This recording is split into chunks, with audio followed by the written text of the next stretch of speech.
Pension खबै जुदा जुदा shape सापरनानै सानमुं सानै खलावा अंखरै खरां तिसनाय एडिसिनि हाबा पाइजाक पेंशनार जरानि बिसिंग पेंशन तै जुदा जुदा शेप साप्रग्न रजग्या हिंके खलावा अंखरै खरां तिसनाय एडिसि एमप्लॉइज पेंशनार एसोसिएशन चारशलक कक्तमाथुमनि बसखांग अबाहायनो साख्लायजाखा 2023 बिसिनि ताबुक 2026 बिसि जानुवारि तालजरा एडिसिओ 460 हाबा पाइजाक पेंशनार रक्तंग आरनि बिसिंग 243 रगनि पेंशन चालु ख्लाइ रोखा यागुल खरां तिसलायै हाइनुहाय 57 रगन ग्रेजुएटी तै लिभ सेलारि रां रिजाखा हाइफानो ताबुक 196 हाबा पाइजाक पेंशनार रगन लिभ सेलारि ग्रेजुएटी मुंगसापानो रिजागियाखु आबोकारे 260 हाबा पाइजाक पेंशनार रगन पेंशन खबै मुंगसा शेप साप माया नक नखुं पुसिनानि जोंजालो कलाय दंबायखा हायनि बागै हाकतर खबै टीटीए एडिसि हापांनो नायना बागै साका एडिसि एमप्लॉइज पेंशनार एसोसिएशन जरानि बिसिंग हाबा पाइजाक पेंशनार रगनो पेंशन रिजाग्या केप शेपसाप रिजाग्या हिंके फाइनेंशियल कतरखे खरां तिसाबै जवाब अंखनानि कक साका एडिसि एमप्लॉइज पेंशनार एसोसिएशननि हाबा पाइजाक पेंशनार रग उपस्थित आजकेर এই সাংবাদিক সম্মেলনে আমি সকল সংবাদপত্র এবং মিডিয়াদের বন্ধুদের আমার পক্ষ থেকে এবং আমার সমিতির পক্ষ থেকে এডিসি এমপ্লয়ি অ্যাসোসিয়েশনের পক্ষ থেকে স্বাগত এবং ধন্যবাদ জানাচ্ছি। জানিয়ে বলছি আমরা 2023 থেকে 2026 জানুয়ারি পর্যন্ত এ পর্যন্ত আমাদের যেই মানে এমপ্লয়ীদের সংখ্যা রিটায়ারমেন্টের সংখ্যা তা মোট 460 জন 460 জন মনের মধ্যে 253 জনের পেনশন ওনারা আমরা অ্যাসোসিয়েশনের পক্ষ থেকে জোরালো আন্দোলন করার ফলে ওনারা চালু করেছেন। তার পরবর্তী সময়ে বিভিন্নভাবে আমাদের সমিতির কৌশলগত দিক দিয়ে আমরা আন্দোলন করার পর 57 জন এমপ্লয়িকে ওনারা গ্র্যাচুইটি প্রমোটেশন লিভ স্যালারি যে টাকা দেওয়ার কথা ছিল সেই 57 জন পেনশনারকে এই টাকাটা দিয়েছে। কিন্তু এখনও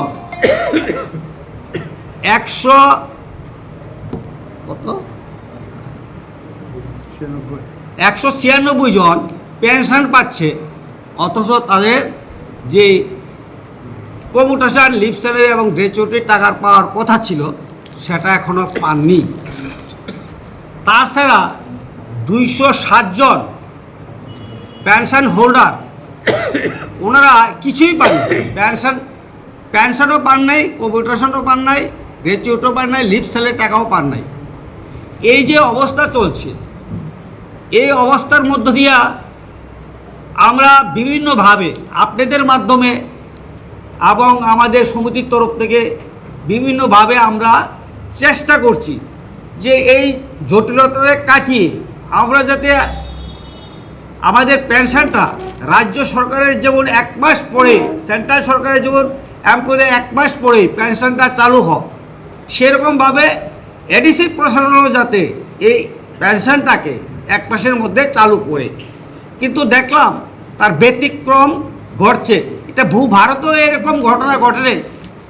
সারা ভারতবর্ষে আমাদের ত্রিপুরা রাজ্যের মতো স্বশাসিত জেলা পরিষদ 5টি আছে, অথচ দেখা গেল প্রত্যেকটা জেলা পরিষদের মধ্যে এই ধরনের ঘটনা ঘটে নাই। একদম অ্যাকসেপ্ট ত্রিপুরা রাজ্যের জেলা পরিষদে এই ঘটনাটা ঘটেছে।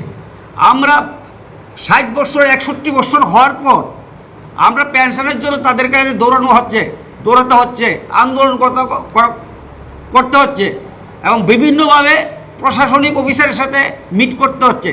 কেন আমরা করবো কেন? আমাদের ন্যায্য পাওনা পয়সা আমরা রিটায়ার করেছি, আমাদের ন্যায্য পাওনা পয়সা ওনারা দেওয়া উচিত। এটা ভারতবর্ষের সংবিধানে এরকমই নিয়ম আছে, সেই নিয়মের বহির্ভূত কাজগুলো করছে।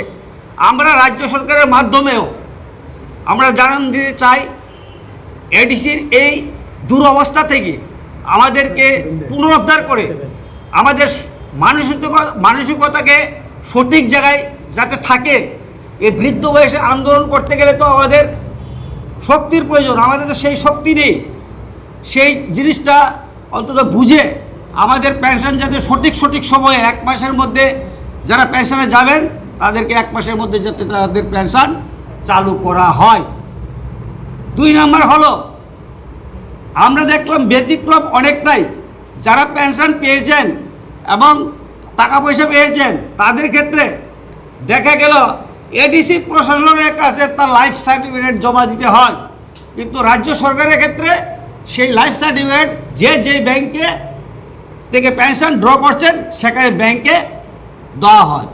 আমরা দাবি রাখব যে ওই যে লাইফ সার্টিফিকেটটা যাতে আমরা এডিসি অফিসে না গিয়ে আমাদের ব্যাংকে জমা দিতে পারি, সেই ব্যবস্থা যদি তারা করেন, এটা আপনাদের মাধ্যমে দাবি রাখব। 3 নম্বর কথা হচ্ছে, আজকে আমরা যারা পেনশনার আছি আমাদের যে সামান্য পেনশন পয়সা পাচ্ছি, এই পয়সা দিয়ে আমাদের সংসার চলে না।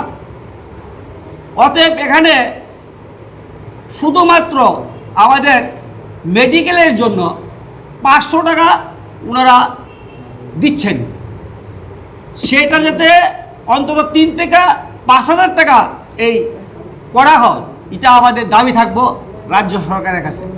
এবং যে আমরা যে 22% যে ডিএ পানা, এই ডিএটা যাতে সঠিক সময়ের মধ্যে মার্চের মধ্যে ওনারা রিলিজ করেন, এই দাবিও আপনাদের মধ্যে থাকবো।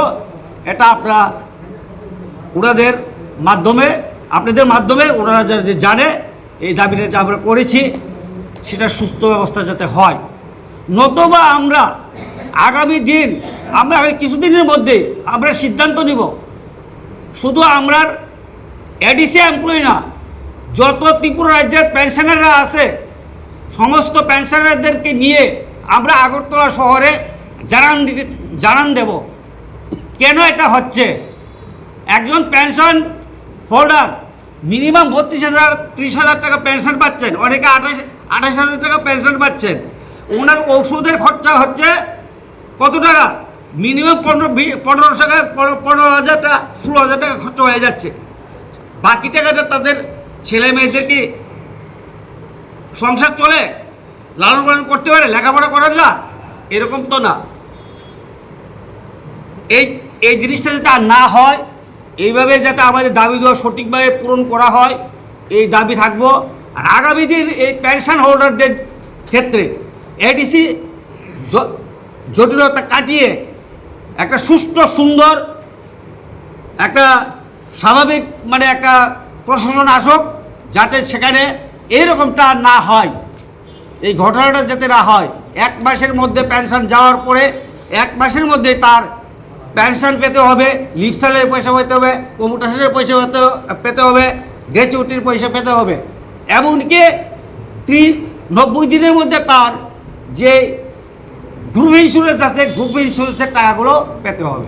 আর যারা এই গেছেন ডাই হার্নেসার আছে, ডাই হার্নেসের কেসের ক্ষেত্রে অনেক সময় এডিসি প্রশাসন কী করছেন, ডাই হার্নেসের ওনার যে 1,20,000 টাকা যে ইন্স্যুরেন্স আছে, ইন্স্যুরেন্সটা ধরিয়ে দিচ্ছেন, কিন্তু উনি যেই টাকাটা টোটাল জমাইয়েছেন ওনাদের কাছে, এটার উপরে উনি ইন্টারেস্ট পাইবেন প্লাস বোনাস পাইবেন, সেই টাকাটা দেওয়া হয় না।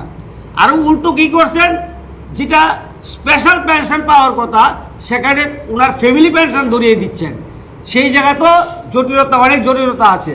সেই জটিলতাগুলো কাটিয়ে যাতে ফ্যামিলি পেনশন না করে তার যে স্পেশাল পেনশন পাওয়ার কথা, সেই স্পেশাল পেনশন তাদের দেওয়া হয়, এটা আপনাদের মাধ্যমে আমার দাবি থাকবে এবং সারা ত্রিপুরা রাজ্যের লোকের কাছে, এবং আমরা এই বার্তা দিতে